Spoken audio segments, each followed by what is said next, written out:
ওমানে গত বছরের তুলনায় চলতি বছরের মার্চ মাসে সার্বিক ভোক্তা মূল্যসূচক বা মূল্যস্ফীতি ৩.৬% বেড়েছে। ২০১৮ সালকে ভিত্তিবছর ধরে এই হিসাব করা হয়েছে।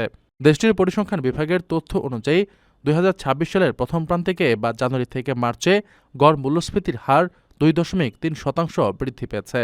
বিভিন্ন খাতে ব্যয়ের হিসাব বিশ্লেষণ করলে দেখা যায়, বিবিধ ব্যক্তিগত পণ্য ও সেবা খাতে সর্বোচ্চ ১৩.৮% ব্যয় বেড়েছে। এরপরে রয়েছে পরিবহন খাত, যেখানে ব্যয় বেড়েছে ৯.৪%।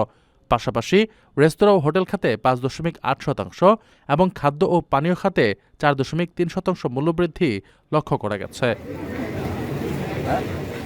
এছাড়া আসবাবপত্র ও গৃহস্থলী রক্ষণাবেক্ষণে ৩%, শিক্ষায় ২.২%, স্বাস্থ্যে ১.৭% এবং সংস্কৃতি ও বিনোদন খাতে ০.২% ব্যয় বেড়েছে।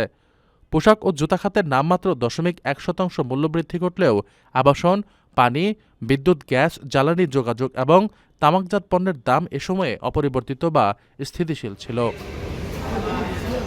খাদ্যপণ্য ও পানীয়র বাজারে প্রায় সব ধরনের পণ্যেই দামই ২০২৫ সালের মার্চ মাসের তুলনায় বেড়েছে। এর মধ্যে সবচেয়ে বেশি বেড়েছে শাকসবজির দাম, যা প্রায় ১৫.৬%। এছাড়া ফলের দাম ১০.৭% এবং কোমল পানীয়র দাম ৩.৪% বৃদ্ধি পেয়েছে।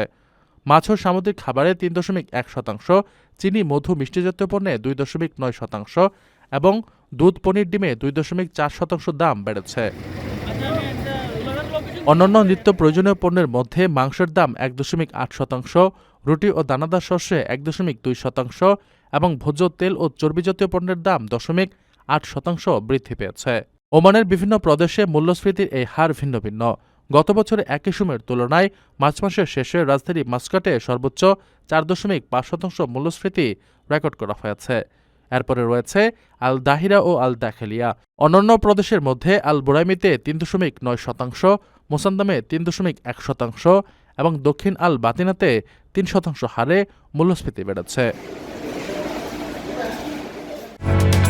ওমানের সেরা রেট দিচ্ছে বাংলাদেশি প্রতিষ্ঠান গালফ এক্সচেঞ্জ। প্রিয়জনকে টাকা পাঠাতে আজই আসুন আমাদের যে কোনো ব্রাঞ্চে অথবা কল করুন স্ক্রিনে দেয়া নাম্বারে। গালফ এক্সচেঞ্জ, বাংলাদেশিদের প্রিয় এক্সচেঞ্জ।